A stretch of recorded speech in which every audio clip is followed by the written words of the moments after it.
गणेशोत्सवाच्या कालावधीत पोलिसांनी दिलेल्या निर्देशाचे उल्लंघन करून सार्वजनिक ठिकाणी बसस्थानकावर भांडण करणाऱ्या 11 जणांविरोधात सांगली ग्रामीण पोलीस ठाण्यात गुन्हा दाखल करण्यात आलेला आहे। त्यांच्यावर जिल्हा प्रशासनाने जारी केलेल्या बंदी आदेशाचा भंग केल्याचा ठपका ठेवण्यात आला आहे आणि सदरची घटना शुक्रवार दिनांक 5 सप्टेंबर रोजी दुपारी 1:30 वाजण्याच्या सुमारास घडली।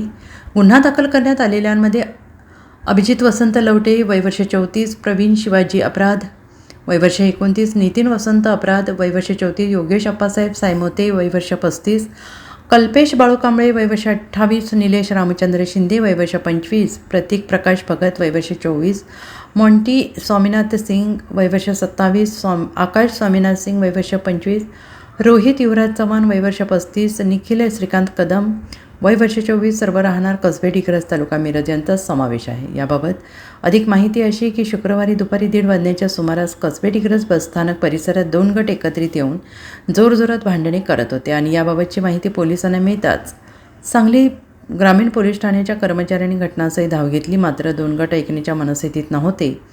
पोलीस असतानाही त्यांच्या देखत 2 गट एकमेकांना भिडले। यावेळी मारहाण करत असल्याचं पोलिसांच्या निदर्शनास आलं आणि पोलिसांनी सगळ्यांना ताब्यात घेऊन त्यांच्यावर गुन्हे दाखल केले आहे। Bureau report SPN Marathi.